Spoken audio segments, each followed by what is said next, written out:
It all began on an ordinary evening, when an unexpected knock shattered the monotony of my routine. I opened the door to find an otherworldly figure standing there, in a bewildering combination of neon garb and mismatched human attire.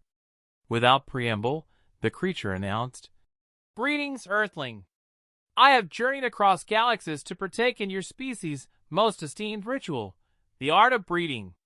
I blinked, momentarily stunned that my new roommate, an alien with a twinkle of scientific zeal in its luminescent eyes, had just reduced human romance to a series of lab instructions. I couldn't help but let a dry comment slip. I never imagined my life would include a roommate who treats dating like a physics experiment. The alien's response was as earnest as it was baffling. On my planet, protocols ensure optimal reproduction. Your customs are inefficient and, frankly, unnecessarily messy. And with that, it stepped inside, surveying every inch of my modest apartment with an intensity that made me wonder if it was logging data on my taste in decor or perhaps on my very humanity. Before I could protest or even process its proclamation, the creature darted off to the living room. I watched, both amused and horrified, as it began rearranging my furniture with precise measurements that bordered on the obsessive. Cushions were realigned, the coffee table repositioned, all in preparation for what it evidently deemed a grand experiment in human mating. Its actions were a strange dance of efficiency and absurdity, as if every item was a variable in its grand equation of desire. I soon discovered that the alien had immersed itself in human pop culture to an almost fanatical degree. In what could only be described as a scene straight out of a surreal comedy, I caught it hunched over the television, eyes glued to a montage of romantic comedies and dating reality shows.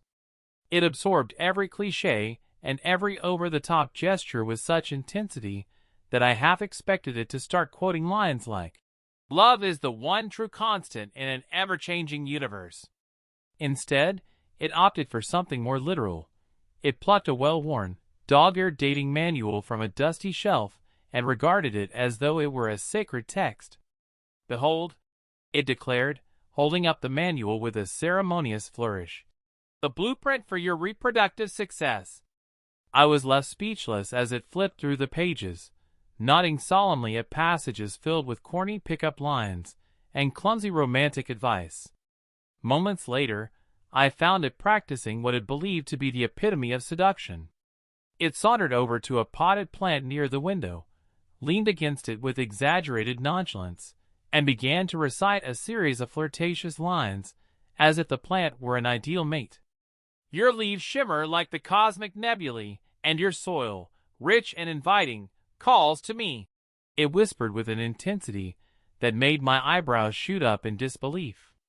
I sat there, torn between laughter and a deep-seated worry that this was only the beginning. As the evening wore on, the alien's interpretations grew increasingly literal and, dare I say, explicit. I watched, half amused and half terrified, as it retrieved a faded pamphlet from a drawer labeled, "How to Breed Humans." Every word, every diagram, was taken as a directive for action.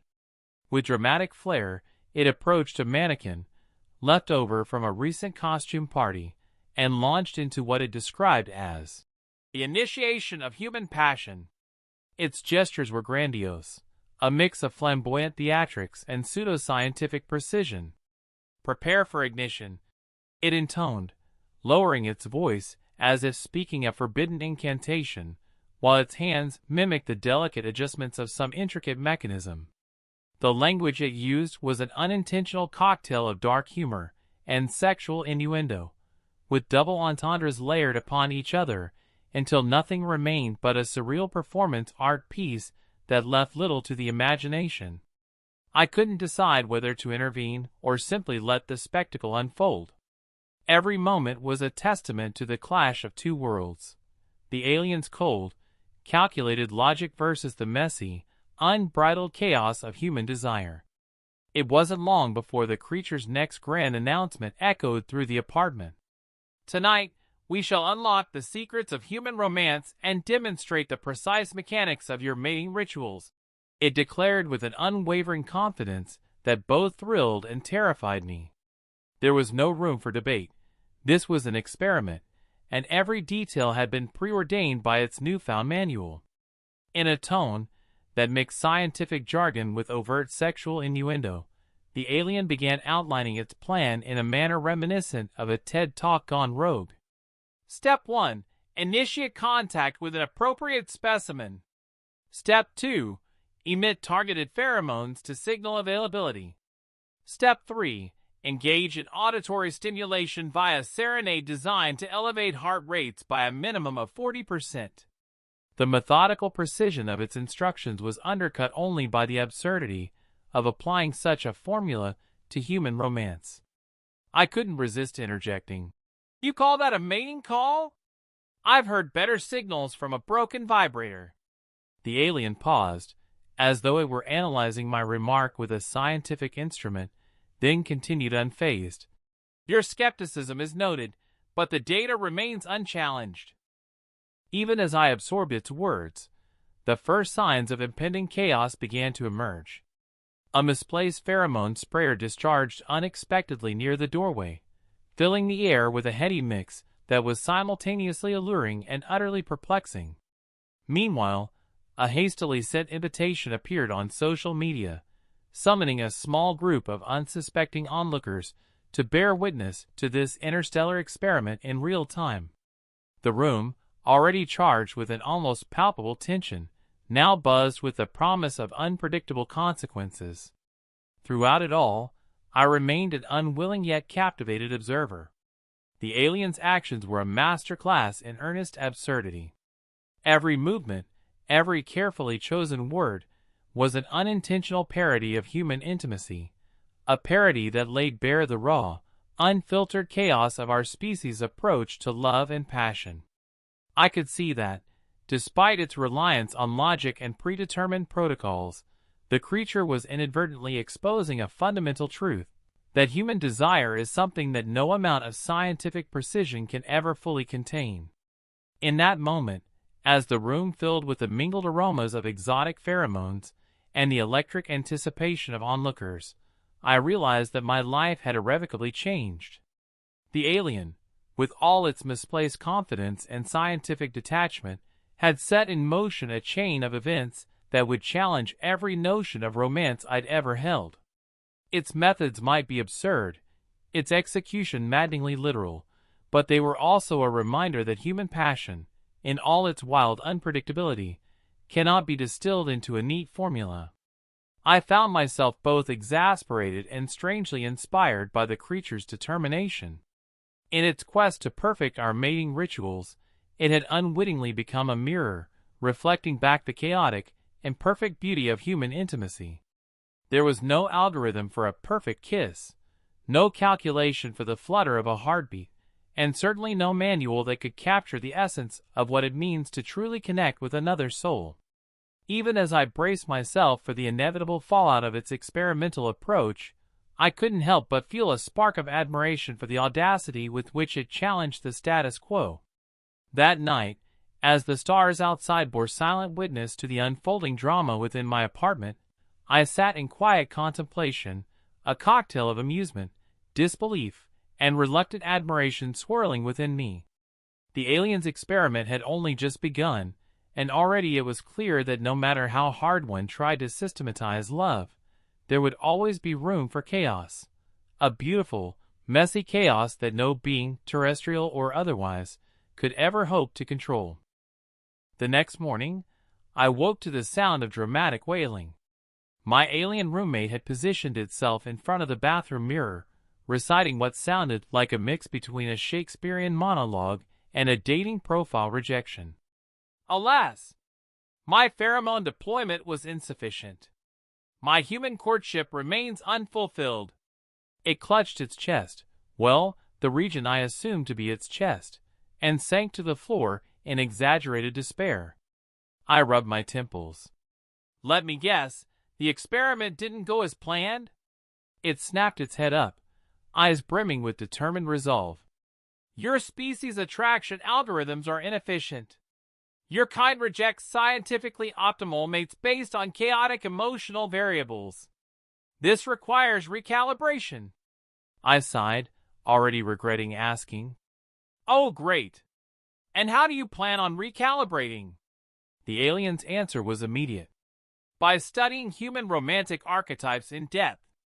I have identified 3 successful mating strategies based on an exhaustive analysis of your media archives. It raised 3 fingers. Option 1. The brooding, emotionally unavailable loner.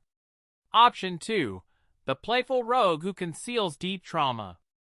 Option 3.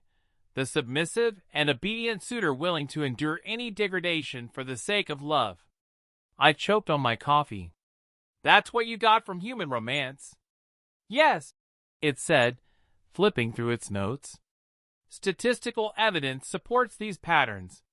The more emotionally damaged the male lead, the higher his desirability index. I must now determine which strategy will yield optimal breeding results. It was impossible to tell if it was serious or messing with me. You can't just pick a mating strategy like a preset on a dating sim. People are, but it had already chosen. I will commence with brooding loner protocol. Within seconds, the alien adopted a stiff, unnatural posture and darkened the lights in the room. It folded its arms, turned its back to me, and in a voice dripping with forced melancholy whispered, "Do not look at me, human. I am burdened by an emotional weight no one could possibly understand." I blinked. "Are you serious right now?" It exhaled dramatically. "I have seen the void. I have felt its touch. I can never love, and yet I crave it." I couldn't help it. I burst into laughter. "You sound like a moody vampire from a cheap romance novel." The alien remained in character. "Love is pain. Pain is love. I must push you away to protect you." I shook my head. "Okay, well, enjoy your existential crisis. I have things to do." I turned to leave, but it grabbed my wrist with a carefully calculated amount of force. "Wait." It gazed at me with eyes full of artificial longing. "I yearn for you, yet I cannot have you. The conflict within me is unbearable." I yanked my hand away. "Nope. Absolutely not." The alien tilted its head. "Unsuccessful. Recalibrating." Before I could brace myself, it had already switched gears, diving straight into its second strategy. It adopted a cocky smirk, at least the closest thing its face could approximate, and leaned in far too close for comfort. "Hey there," it murmured, voice dripping with faux confidence. "You come here often?" I groaned. "This is my apartment." It ignored me and pulled out a pre-prepared list of lines. "Your existence is statistically improbable, but damn, you make the universe worth it." I raised an eyebrow. "Did you just combine a bad pickup line with quantum mechanics?" It continued undeterred. "Are you made of hydrogen?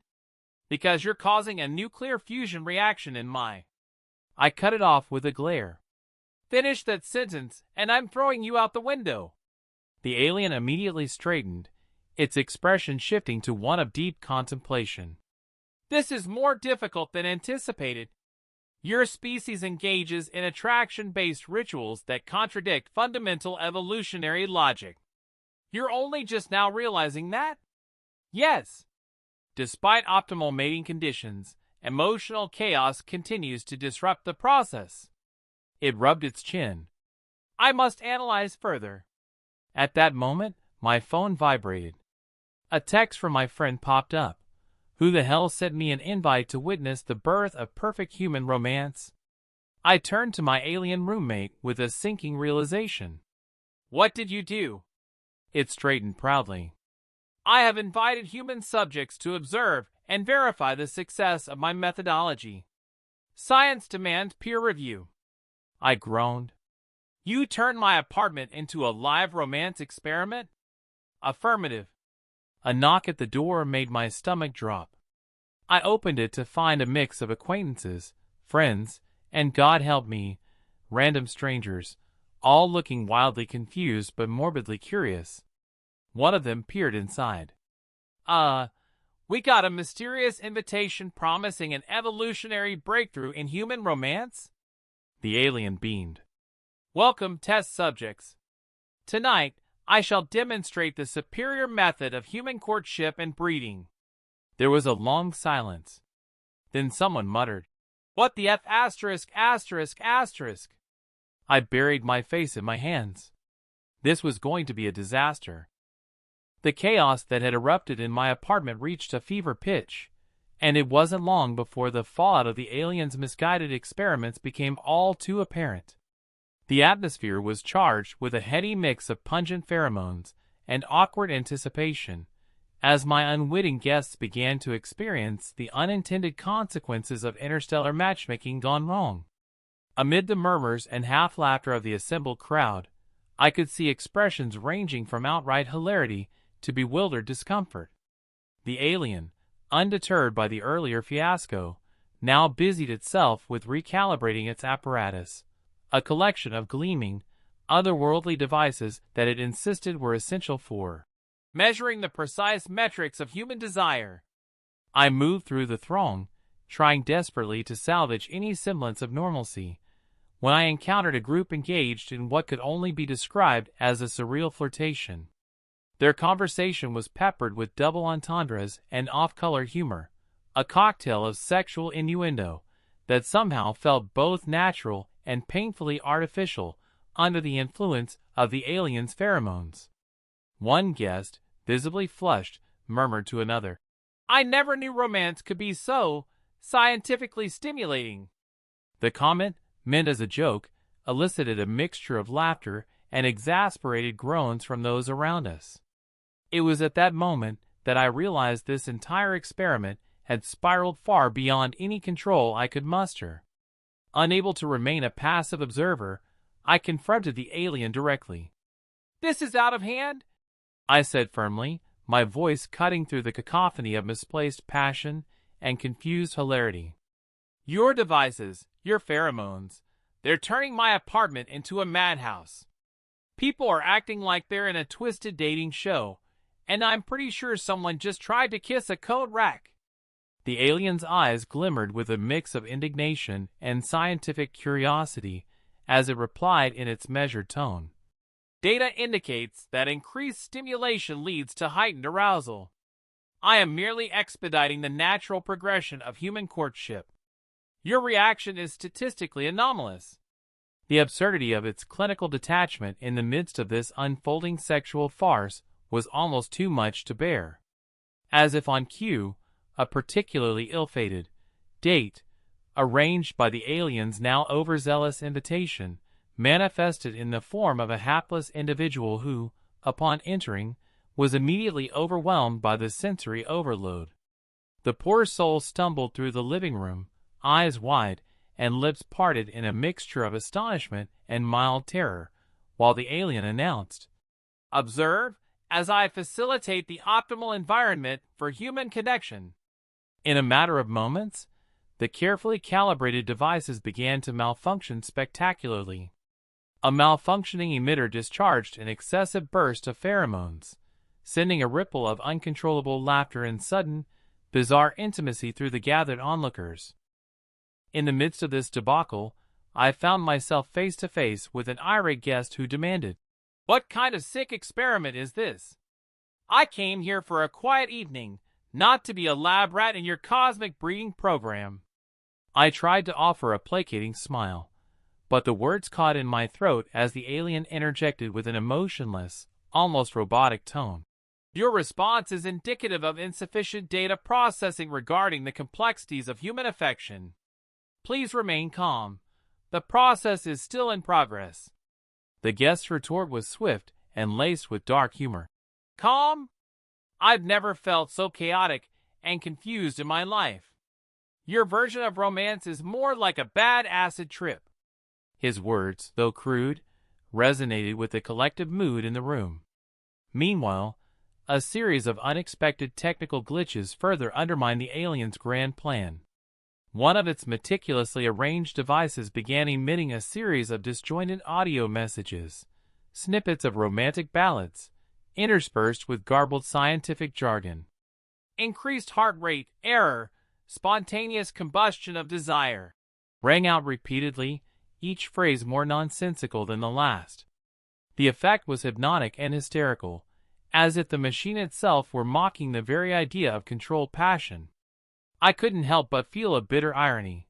The alien had sought to impose order on something as unruly as human desire, only to have its own mechanisms become an instrument of chaos. Desperation began to seep into the alien's carefully maintained veneer of scientific detachment. Its voice, once so resolute and precise, now wavered with an almost imperceptible hint of exasperation.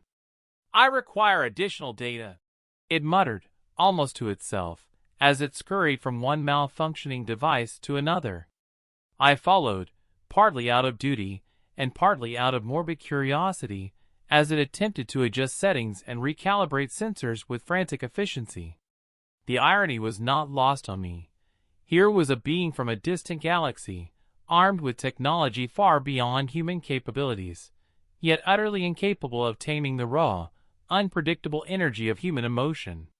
In the midst of the tumult, a heated exchange erupted between two guests, who had been caught in the crossfire of the alien's misfired experiment. Their conversation, raw and unfiltered, exemplified the absurdity of the entire scenario. "You think you can control love with gadgets and algorithms?" one shouted, his voice rising in both anger and incredulity. "Love isn't something you can measure. It's messy, unpredictable, and beautifully irrational." The other, equally passionate, responded with a laugh that bordered on hysteria. "Maybe so, but at least I know my heart isn't programmed by a malfunctioning extraterrestrial." Their words, laden with the dark humor of truth, underscored the fundamental clash between the alien's rigid logic and the chaotic spontaneity of human connection. I stepped in once more, attempting to restore some semblance of order while silently marveling at the spectacle unfolding before me. "Listen, everyone," I called out, my tone firm yet apologetic. "This isn't what I signed up for. We're not lab specimens in some twisted interstellar experiment." The room fell into a brief, uneasy silence, only to be shattered by the alien's clinical retort. "Your emotional outburst is noted. However, the data gathered from this assembly will contribute to a greater understanding of your species' mating rituals." Its words, delivered with unwavering precision, only deepened my frustration. The night wore on, and as the malfunctioning devices continued to spew incoherent declarations of scientific passion, the reality of the situation settled in. The apartment, once a sanctuary of mundane normalcy, had transformed into a battleground where the calculated precision of alien technology clashed with the raw, unbridled force of human emotion. I could see it now. The alien, with its earnest, if misguided, quest for understanding, was beginning to grasp the magnitude of what it had unleashed. In one final, desperate bid to salvage the evening, it attempted to issue a command that was meant to restore order. "Reset protocol. Commence de-escalation." The command, however, only served to further confuse the already delirious assembly, as the devices sputtered and fizzled in response. I stood amidst the wreckage of what was once a grand experiment, my mind swirling with equal parts exasperation and reluctant amusement. Here we were, in the throes of an intergalactic farce, witnessing firsthand that human intimacy could never be reduced to a series of equations and scientific protocols. Every failed attempt, every misfired gesture, only reaffirmed the beautiful, maddening unpredictability that defined our capacity for love and connection. And as I surveyed the scene, a surreal tableau of disjointed technology, confused onlookers, and an alien desperately clinging to its misguided theories, I couldn't help but feel a grudging admiration for the chaos. It was a moment of stark realization that no matter how advanced the technology or how rigorous the analysis, the essence of human passion would always remain beyond the reach of cold, calculated science. Even as the alien continued its frantic adjustments, I knew that this night, with all its mishaps and misadventures, was a testament to something inherently human, a wild, untamable force that defied logic and embraced the messy beauty of emotion.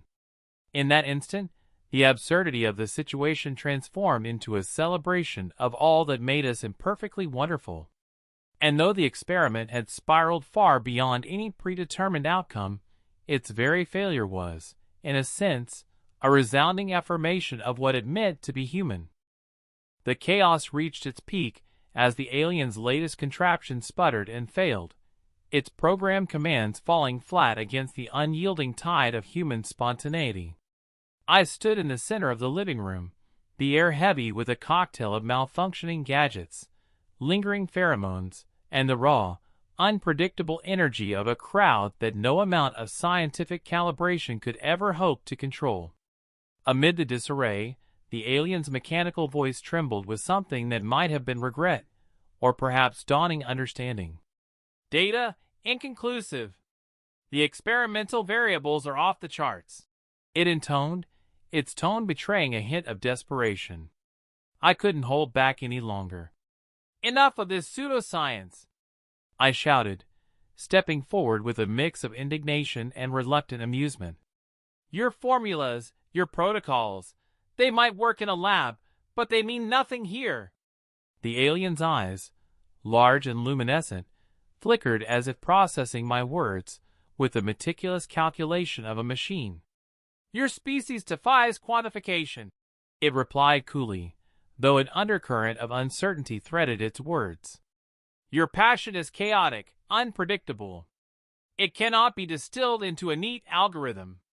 A murmur ran through the assembled guests, their faces reflecting the same bewildered humor that I felt. In that moment, the alien paused, its gaze drifting over the room filled with irreverent laughter, messy embraces, and unabashed displays of affection that defied logic. I have observed your rituals, your flaws, your exuberant failures, it said slowly, as if each word was a revelation. I have attempted to simulate the conditions for optimal bonding, but it appears that the very essence of human connection is to embrace imperfection. I stepped closer, my voice softening despite the earlier tension. Look around you, I said, gesturing at the crowd that had once been potential test subjects. They're not here for a sterile experiment. They're here because love, in all its messy glory, is something you can't program or predict. A ripple of agreement echoed from the onlookers, their collective presence a defiant, joyous rebellion against the cold order the alien had tried to impose. The alien's posture slumped ever so slightly, as if the weight of its own hubris was beginning to bear down on it. My calculations were based on logic and predictability, it admitted, voice lowering to a murmur that almost sounded introspective. I assumed that human mating would be governed by clear, replicable patterns. Yet, I now see that the beauty of your species lies in the unexpected, the spontaneous, the utterly uncomputable. Its words hung in the air, charged with a sincerity that was both unsettling and oddly moving. A brief silence followed before the alien continued, its tone now imbued with a note of earnest curiosity. I must learn from this experience. I must embrace the chaos, the failures, and the delightful unpredictability that define your way of life. Its admission was met by tentative claps and murmurs of approval from the crowd, a human acknowledgement of the victory of emotion over rigid calculation. I could feel the tension begin to ease as the alien's resolve shifted from a desire to control to a reluctant willingness to adapt. Maybe you can start by admitting that there is no perfect formula for a kiss, no definitive protocol for passion, I said, my words laced with a wry humor that undercut the weight of the moment. Sometimes, the best part of romance is that it doesn't make sense at all. It's messy, it's unpredictable, and that's exactly why it works. The alien blinked, if blinking it could be called that, and then replied with a slow, deliberate nod, as if absorbing every nuance of human imperfection. In the background, The remnants of the earlier chaos continued to play out in surreal snapshots. Laughter erupting spontaneously, awkward embraces turning into genuine connections, and even a few heartfelt confessions slipping through in moments of vulnerability. I realized then that the aliens' grand experiment had inadvertently become a celebration of what it had tried so desperately to control. The carefully arranged variables were gone, replaced by a raw, unedited version of human interaction that was far more vibrant and authentic. "You may have been trying to engineer the perfect mating ritual," I said, my voice carrying over the subdued chatter. "But the truth is, human love doesn't operate on algorithms or protocols. It thrives on serendipity and the beautiful unpredictability of our emotions." The alien sensor seemed to register something akin to awe, if such a thing were possible for an interstellar being, and it slowly raised its hand, as if to toast the very idea. In that gesture, I saw a transformation. The alien's earlier rigidity gave way to a tentative openness, a willingness to learn and perhaps even participate in the chaotic dance of human connection. "I relinquish my control," it declared, its voice now resonant with a humility that was both unexpected and touching. "I will observe, adapt, and learn from your world. Perhaps, in time, I may understand that love is not a problem to be solved but a mystery to be experienced." The words, simple and unadorned, carried the weight of a profound epiphany, one that acknowledged the supremacy of human imperfection over sterile calculation. As I looked around, the atmosphere in the room shifted.